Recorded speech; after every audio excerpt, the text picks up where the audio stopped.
اگر دولت رکھنے کی جگہ ہو تو ہفتے کے دن انا آتینا کل کوثر 25 سیکنڈ میں وہ تماشا ہوگا، 10 کروڑ بھی مانگو اللہ وہ بھی دے گا۔ بسم اللہ الرحمن الرحیم۔ محترم ناظرین، ظہر کی نماز کے بعد کا تیز ترین وظیفہ، مطلب یہاں وظیفہ پڑھا وہاں اثر دکھانا شروع ہو جائے گا۔ پیسہ تو بہت چھوٹی چیز ہے، دولت، عزت، پیسہ، شہرت، رتبہ، جو چاہیے ہو سب کچھ ملے گا۔ ناظرین، آپ لوگ چلتے پھرتے یہ چھوٹا سا عمل کر لینا۔ ظہر کی نماز کے بعد میرے بھائیوں، میری بہنوں، پوری دنیا جہاں کی اگر آپ لوگ دولت بھی مانگ لو تو آپ کے قدموں میں ہوں گی انشاءاللہ۔ ناظرین، آج جو وظیفہ میں آپ کی خدمت میں لے کر حاضر ہوا ہوں، یہ کلمہ طیبہ کا نہایت مجرب اور آزمودہ وظیفہ ہے۔ یہ ایسا طاقتور ترین وظیفہ ہے کہ جس کو پڑھتے ہی آپ کے رزق کی دولت کی تمام پریشانیاں حل ہو جائیں گی، اور اللہ تعالیٰ آپ کے رزق میں اتنی برکتیں عطا فرمائے گا کہ آپ لوگ خود حیران رہ جائیں گے۔ کلمہ طیبہ پڑھنے کی فضیلت کے بارے میں تو آپ سب لوگ جانتے ہی ہوں گے،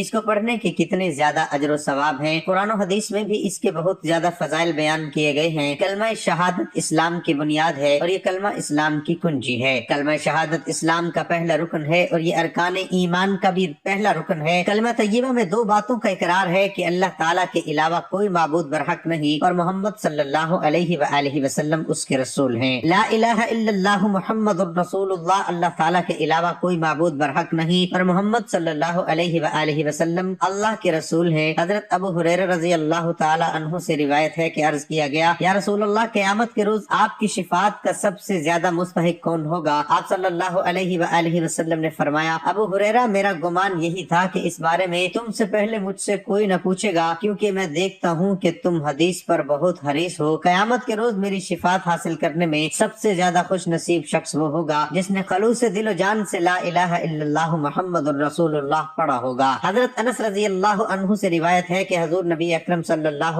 علیہ وآلہ وسلم نے فرمایا، ہشام راوی نے کہا، دوزخی کو دوزخ سے نکالا جائے گا۔ راوی فرماتے ہیں، اللہ تعالیٰ فرشتوں کو فرمائے گا، تم اس شخص کو آگ سے نکالو جس نے لا الہ الا اللہ محمد الرسول اللہ کہا ہوا اور اس کے دل میں جو کے دانے کے وزن برابر بھلائی ہو۔ اس کو بھی دوزخ سے نکالو جس نے لا الہ الا اللہ محمد الرسول اللہ کہا ہو اور اس کے دل میں گندم کے دانے کے برابر خیر ہو۔ اس کو بھی جہنم سے نکالو جس نے لا الہ الا اللہ محمد الرسول اللہ کہا اور اس کے دل میں ذرہ برابر بھی بھلائی ہو۔ اور شعبہ نے روایت کرتے ہوئے یہ بھی کہا، جس کے دل میں ہلکا سا ذرہ برابر بھلائی ہوا، اگر کوئی شخص کلمہ طیبہ لا الہ الا اللہ کا نصاب یعنی 70,000 مرتبہ پڑھ کر اپنے اوپر اور اپنے والدین اعزا اقربا کے لیے ذخیرہ آخرت بنا لے تو مغفرت کی امید ہے۔ فی نفس کلمہ طیبہ لا الہ الا اللہ کا کثرت سے پڑھنا شمار اجر و ثواب اور حسنات کا معجب ہے۔ اس کلمے کی بہت زیادہ فضیلت ہے۔ روایت ہے کہ رسول اللہ صلی اللہ علیہ وسلم نے فرمایا، ترجمہ، جس بندے نے کلمہ پڑھا اور اسی پر اس کی موت ہوئی تو وہ جنت میں داخل ہوگا۔ حضرت نوح علیہ السلام نے اپنے بیٹے کو 2 باتوں کی وصیت فرمائی، ان میں سے ایک بات یہ تھی کہ تجھے لا الہ الا اللہ محمد الرسول اللہ کا حکم دیتا ہوں۔ پھر اس کی فضیلت بیان فرمائی کہ 7 آسمان اور 7 زمینیں اگر ایک پلڑے میں اور لا الہ الا اللہ محمد الرسول اللہ دوسرے پلڑے میں رکھا جائے تو یہ دوسرا پلڑا اس کلمے کی وجہ سے بھاری ہو جائے گا، اور اگر 7 آسمان اور 7 زمینیں ایک بند ہلکا ہو تو لا الہ الا اللہ محمد الرسول اللہ اس کو توڑ دے گا۔ اس وظیفے کو پڑھنے کے بعد جتنی بھی آپ کی حاجتیں ہوں، جتنی بھی آپ کی مرادیں ہوں، ان کے لیے ضرور دعا مانگنا۔ جو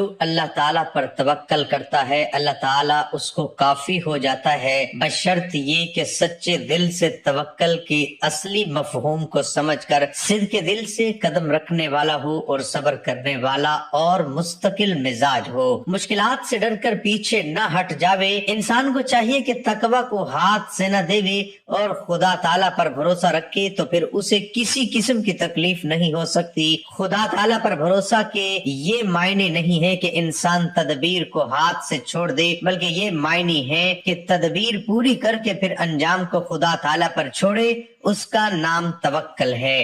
اگر تدبیر نہیں کرتا اور صرف توکل کرتا ہے تو اس کا توکل پھوکا جس کے اندر کچھ نہ ہوگا، اور اگر نری تدبیر کر کے اس پر بھروسہ کرتا ہے اور خدا تعالیٰ پر توکل نہیں ہے تو وہ تدبیر بھی پھوکی جس کے اندر کچھ نہ ہوگی۔ حضرت ابو دردہ رضی اللہ تعالی عنہ روایت کرتے ہیں کہ حضور نبی اکرم صلی اللہ علیہ وآلہ وسلم نے فرمایا، کیا میں تمہیں تمہارے اعمال میں سے سب سے اچھا عمل نہ بتاؤں جو تمہارے مالک کے ہاں بہتر اور پاکیزہ ہے، تمہارے درجات میں سب سے بلند ہے، تمہارے سونے اور چاندی کی خیرات سے بھی افضل ہے، اور تمہارے دشمن کا سامنا کرنے یعنی جہاد سے بھی بہتر ہے، تم انہیں قتل کرو اور وہ تمہیں۔ صحابہ کرام رضی اللہ عنہم نے عرض کیا، کیوں نہیں؟ آپ صلی اللہ علیہ وآلہ وسلم نے فرمایا، وہ عمل اللہ کا ذکر ہے۔ سنن ابن ماجہ۔ حضرت عمر بن خطاب رضی اللہ تعالی عنہ سے روایت ہے کہ حضرت صلی اللہ علیہ وسلم نے فرمایا کہ میرے صحابہ ستاروں کی مانند ہیں، جن کے پیچھے بھی چلو گی تو وہ تمہیں صحیح رستے کی طرف لے جائے گا۔ حضرت ابو ہریرہ رضی اللہ تعالی عنہ بیان کرتے ہیں کہ حضرت صلی اللہ علیہ وسلم نے فرمایا، بدزنی سے بچتے رہو، کیونکہ بدزنی سب سے جھوٹی بات ہے۔ آپس میں ایک دوسرے کی برائی کی تلاش میں نہ لگے رہو، نہ ایک دوسرے سے بغض رکھو، اور نہ پیٹھ پیچھے کسی کی برائی کرو، بلکہ اللہ کے بندے اور بھائی بھائی بن کر رہو۔ روزمرہ کے معاملات میں بھی توکل علی اللہ کی بہت ضرورت ہے، اور اللہ تعالیٰ پر توکل تبھی پیدا ہوتا ہے جب خدا کی ذات پر، اس کی طاقتوں پر کامل یقین پیدا ہو، جیسا کہ اس آیت میں جو میں ابھی پڑھتا ہوں اللہ تعالیٰ فرماتا ہے، ترجمہ اس کا یہ ہے کہ مومن صرف وہی ہے کہ جب اللہ کا ذکر کیا جاتا ہے تو اس کے دل ڈر جاتے ہیں، اور جب ان پر اس کی آیات پڑھی جاتی ہے تو وہ ان کو ایمان میں بڑھا دیتی ہے، اور وہ اپنے رب پر ہی توکل کرتے ہیں۔ توکل کی اعلیٰ ترین مثالیں تو حضرت اقدس محمد مصطفیٰ صلی اللہ علیہ وآلہ وسلم نے ہی رقم فرمائی ہے، اور کیوں نہ ہو، آپ ہی تو انسان کامل تھے، اور ساتھ ہی امت کو بھی سبق دے دیا کہ میری پیروی کرو گے، خدا سے دل لگاؤ گے، اس کی ذات پر ایمان اور یقین پیدا کرو گے تو تمہیں بھی ضائع نہیں کرے گا، اور اپنے پر توکل کرنے کے نتیجے میں وہ تمہیں بھی اپنے حصار عافیت میں لے لے گا۔ حضرت ابو ہریرہ رضی اللہ تعالی عنہ سے روایت ہے کہ ایک شخص حضرت صلی اللہ علیہ وسلم کے پاس آیا اور کہنے لگا، یا رسول اللہ صلی اللہ علیہ وآلہ وسلم، اللہ کی راہ میں خرچ کیے ہوئے کس مال کا ثواب زیادہ ملے گا؟ آپ صلی اللہ علیہ وسلم نے فرمایا، جب تو تندرستی کی حالت میں مال کی خواہش ہوتے ہوئے محتاجی سے ڈر کر مالداری کی تمنا رکھ کر خرچ کرے، اور اتنی دیر مت کر کہ جان حلق میں آن پہنچے تو اس وقت تو کہے کہ فلاں کو اتنا دینا اور فلاں کو اتنا دینا، حالانکہ اب تو وہ مال کسی اور کا ہو چکا ہے۔ حضرت سیدنا حاتم اسم رحمت اللہ علیہ سے ان کی نماز کے بارے میں پوچھا گیا تو فرمایا، جب نماز کا وقت آ جاتا ہے تو میں پورا وضو کرتا ہوں، پھر نماز کی جگہ آ کر بیٹھ جاتا ہوں، یہاں تک کہ میرے تمام اعضاء پرسکون ہو جاتے ہیں، پھر نماز کے لیے کھڑا ہوتا ہوں اور کعبہ معظمہ کو ابروؤں کے سامنے، کل صراط کو قدموں کے نیچے، جنت کو سیدھے ہاتھ کی طرف اور جہنم کو الٹے ہاتھ کی طرف، ملک الموت کو اپنے پیچھے خیال کرتا ہوں، اور نمازوں کو اپنی آخری نماز کا تصور کرتا ہوں، پھر امید اور خوف کی ملی جلی کیفیت کے ساتھ حقیقتاً تکبیر تحریمہ کہتا ہوں، قرآن کریم ٹھہر ٹھہر کر پڑھتا ہوں، رکوع تواضع یعنی عاجزی کے ساتھ، سجدہ خشوع کے ساتھ کرتا ہوں، بایاں پاؤں بچھا کر اس پر بیٹھتا ہوں، دایاں پاؤں کھڑا کرتا ہوں، خوب اخلاص سے کام لینے کے باوجود یہی خوف رکھتا ہوں کہ نہ جانے میری نماز قبول ہوگی یا نہیں۔ میرے عزیز ساتھیوں، بہنوں، بزرگوں، میں نے اپنی زندگی میں کوئی ایسا بندہ یا بندی نہیں دیکھی جس کو میں نے یہ وظیفہ بتایا ہو اس نے کبھی یہ شکایت کی ہو کہ مجھے پیسے نہیں ملے، میرے حالات نہیں بدلے، میری مالی پریشانی دور نہیں ہوئی۔ جس کو بھی بتایا ان کی زندگیوں میں دولت کا طوفان آ گیا۔ ظہر کی نماز کے بعد یہ وظیفہ پڑھا تو شام تک حالات اتنے بدلے ہوئے تھے کہ وہ لوگ خود حیران تھے۔ جو کل تک لوگوں کے آگے ہاتھ پھیلا رہے تھے، اس وظیفے کو پڑھتے ہی لوگوں میں پیسے بانٹ رہے ہیں۔ اتنی دولت اللہ پاک نے انہیں دی کہ آج وہ جھولیاں اٹھا اٹھا کر مجھے دعائیں دیتے ہیں۔ میرے بھائیوں بہنوں، ظہر کی نماز کے بعد کا وظیفہ آج پہلی مرتبہ کسی ویڈیو میں بتلانے لگا ہوں۔ یوں تو بے شمار وظائف کی ویڈیو بنائی ہے، تمام ایسے وظائف جو پہلے سے آزمودہ ہیں، مطلب جن سے پہلے لوگوں کو فائدہ حاصل ہو چکا ہے، اور آج ہفتے کے دن کا وظیفہ جو اس ویڈیو میں آپ کو بتلانے لگا ہوں۔ میرے پاس واٹس ایپ پر ہزاروں سینکڑوں لوگ اکثر رابطے میں رہتے ہیں، مجھے میسج کرتے ہیں، روزانہ کی بنیاد پر ایسے دکھی پریشانی بہن بھائی آتے رہتے ہیں جن کی ایسی پریشانیاں ہیں۔ کوئی قرضوں میں بیچارہ پوری طرح ڈوب چکا ہے، کسی کے حالات اتنے خراب ہیں کہ گھروں میں فاقے چل رہے ہیں، ایک وقت کا کھانا ہے، دوسرے وقت کی روٹی ہی میسر نہیں، بچے بھوکے ہیں، گھر کے کرائے چڑھے ہوئے ہیں، اتنی پریشانیاں ہیں کہ میں کیا بتاؤں۔ ایسی میری دکھیاری بہنیں جو واٹس ایپ پر رابطہ کرتے ہی رونا شروع کر دیتی ہیں، کہتی ہیں حالات نے اتنا مجبور کر دیا ہے کہ اب سمجھ نہیں آتی کہ یہ مہنگائی کے دور میں اپنے اخراجات، اپنے خرچے، بچوں کی ذمہ داریاں کیسے پوری کریں۔ اوپر سے قرض داروں نے جینا حرام کیا ہوا ہے، ایک کا قرضہ کسی سے مانگ کر اتارتے ہیں تو پھر دوسرے کا چڑھ جاتا ہے، دوسرے کے لیے لیتے ہیں پھر تیسرے کا قرضہ لینا پڑتا ہے۔ تو اسی طرح ہماری زندگی قرضوں میں ڈوب چکی ہے۔ آپ لوگ یقین کریں یا نہ کریں، ان لوگوں کو میں نے ظہر کی نماز کے بعد کا وظیفہ بتایا، ایک دن کے عمل سے لوگوں نے اپنی زندگی میں دولت کا طوفان ایسا دیکھا ہے کہ ایک دن میں اپنے تمام قرضے ادا کیے ہیں، اپنے گھر کے معاملات بہتر سے بہتر کیے ہیں۔ لوگوں نے جب بھی یہ وظیفہ پڑھا تو مجھے میسج کیا کہ ہمیں اجازت دیں، ہم روز یہ وظیفہ پڑھنا چاہتے ہیں، کیونکہ یہ عمل ہے ہی ایسا کہ اگر آپ لوگ سچے دل سے، پورے یقین سے اللہ پاک کی ذات پر بھروسہ کرتے ہوئے اپنی زندگی میں صرف ایک دن یہ وظیفہ اگر پڑھ لو تو میرے بھائیوں میری بہنوں یہ وظیفہ آپ لوگ ہر روز پڑھو گے۔ محترم ناظرین، آپ نے سکون سے اطمینان سے بیٹھ کر یہ وظیفہ پڑھنا ہے، جلد بازی میں اس وظیفے کو بالکل مت کرنا۔ وظیفہ پڑھنے کے بعد اللہ پاک سے جو بھی آپ کی حاجتیں ہوں، مرادیں ہوں، ان کے لیے دعا ضرور کرنا۔ ناظرین، اگر آپ تمام پریشانیوں کو فوری طور پر ختم کرنا چاہتے ہو، گھروں میں جھگڑے چل رہے ہو، فاقے ہیں گھروں میں، آپ لوگ پیسہ نہ ہونے کی وجہ سے ذہنی مریض اگر بن چکے ہو کیونکہ حالات نے ایسا مجبور کیا ہوا ہے، تو ظہر کی نماز کے بعد یہ وظیفہ پڑھنا آپ کی جو سب سے بڑی پریشانی ہے، پیسہ نہ ہونے کو حل ہو جائے۔ میرے بھائیوں میری بہنوں، تو آپ لوگ پیسہ آنے کی وجہ سے آپ کے تمام مسائل خود بخود حل ہو جائیں گے۔ پیسہ انشاءاللہ ایک مرتبہ اس عمل کو شروع کریں تو درود پاک شروع کر لیں، کوئی سا بھی درود پاک پڑھ لیں، درود ابراہیمی پڑھ لیں، یہ صلی اللہ علیہ وآلہ وسلم پڑھ لیں، یا رسول اللہ علی محمد پڑھ لیں، ایک مرتبہ ثواب کی نیت سے میرے ساتھ بھی درود پاک پڑھ لیں۔ اللہم صلی علی محمد وعلی آل محمد کما صلیت علی ابراہیم وعلی آل ابراہیم انک حمید مجید، اللہم بارک علی محمد وعلی آل محمد کما بارکت علی ابراہیم وعلی آل ابراہیم انک حمید مجید۔ درود پاک پڑھنے کے بعد پہلے نمبر پر آپ کو جو وظیفہ پڑھنا ہے، اپنے ہاتھوں میں ایک تسبیح پکڑ لیں۔ اگر آپ کے پاس تسبیح موجود ہو، تسبیح نہ ہو تو پھر سیدھے ہاتھ پر پہلا وظیفہ جو آپ کو پڑھ کے بتاؤں گا، بڑا کمال کا وظیفہ ہے۔ آپ لوگوں نے اس وظیفے کو شاید اپنی زندگی میں پہلے بھی کیا ہو، لیکن آج ہفتے کے دن کا خاص عمل، دو تین چھوٹے چھوٹے آسان سے وظائف ملا کر پڑھنے ہیں۔ یہ پورا عمل ایک ہی وقت میں ایک ہی جگہ پر بیٹھ کر کرنا ہے۔ آپ نے سب سے پہلے ایک مرتبہ درود شریف پڑھ لیا، درود پاک پڑھنے کے بعد پہلا وظیفہ جو آپ کو اپنی اسکرین پر دکھ رہا ہے، لا الہ الا اللہ محمد الرسول اللہ، ایک بار پڑھنا ہے۔ پھر لا الہ الا اللہ محمد الرسول اللہ پڑھا تو 2 دفعہ ہو گیا، پھر لا الہ الا اللہ محمد الرسول اللہ پڑھا تو 3 بار ہو گیا۔ اس وظیفے کو آپ نے 7 مرتبہ پڑھنا ہے۔ یہ وظیفہ درود پاک پڑھنے کے بعد آپ کو پڑھ لینا ہے۔ جب 7 مرتبہ یہ وظیفہ تمام بہن بھائی اچھی طرح کاؤنٹ کر کے پڑھ لیں، اس کے بعد دوسرے نمبر پر جو وظیفہ تمام میرے بھائیوں بہنوں کو اپنی ویڈیو کی اسکرین پر دکھ رہا ہے، فوراً آپ لوگ یہ وظیفہ پڑھنا شروع کر دیں۔ آپ کے پاس تسبیح موجود ہو نہ ہو، آپ لوگ سیدھے ہاتھ پر یہ وظیفہ پڑھنے لگ جائیں۔ لا حول ولا قوت الا باللہ ایک بار پڑھیں، پھر دوسری بار پڑھیں لا حول ولا قوت الا باللہ، 2 بار ہو گیا، پھر تیسری بار پڑھیں لا حول ولا قوت الا باللہ۔ میں نے آپ کو پڑھ کر بھی سنایا، میں نے شاید کم یا زیادہ مرتبہ پڑھا ہو، لیکن آپ لوگوں کو لا حول ولا قوت الا باللہ کا یہ وظیفہ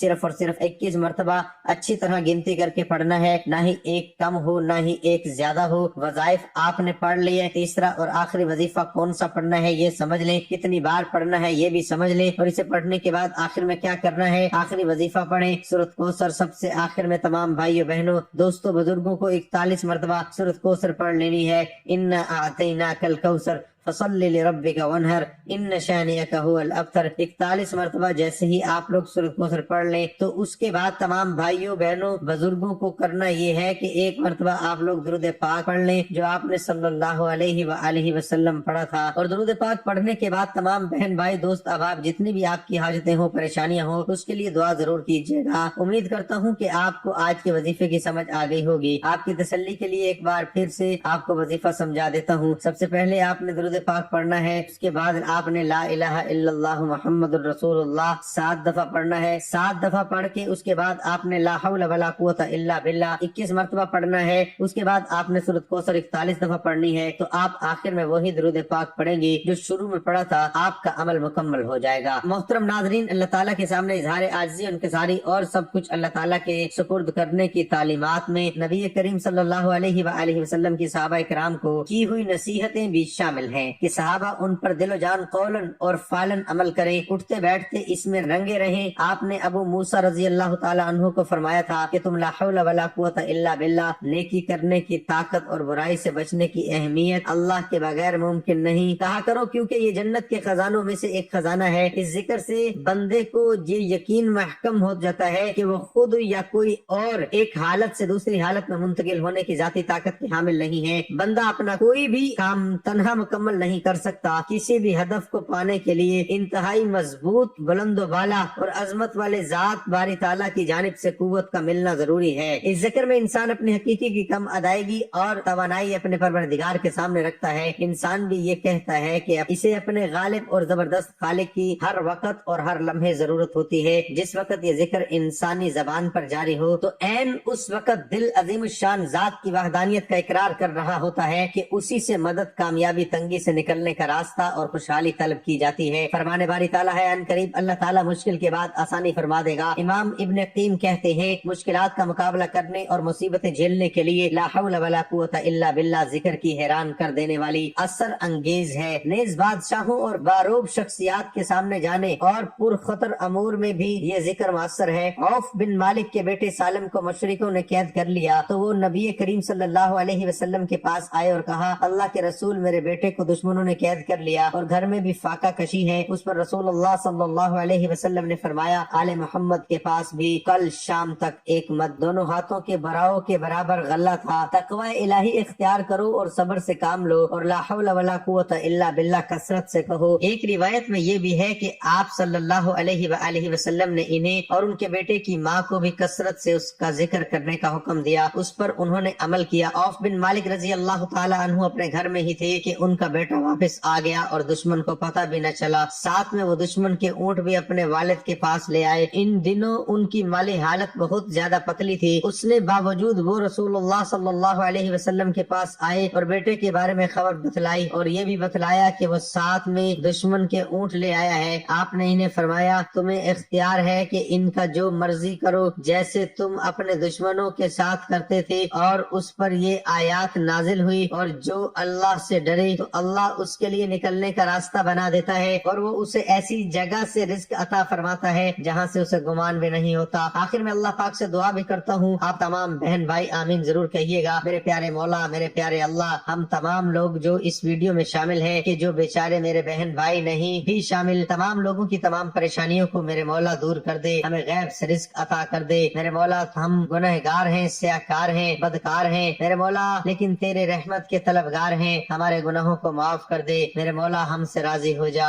میرے مولا ہمیں سیدھا راستہ دکھا دے، میرے مولا ہمیں 5 وقت کا نمازی بنا دے، میرے مولا ہمیں 5 وقت با جماعت نماز پڑھنے کی توفیق عطا فرما، آمین ثم آمین۔ تمام میرے بہن بھائی آمین ضرور کہیے گا، کیا پتہ کسی کی آمین سے کسی ایک بھائی بہن کا بھلا ہو جائے۔ میرے مولا ہمیں غیب سے اتنا رزق عطا کر دے، اتنی دولت عطا کر دے کہ ہم کسی کے آگے ہاتھ نہ پھیلائیں۔ اپنے بھائی کو بھی دعاؤں میں یاد رکھیے گا، اپنے رزق میں برکت وسعت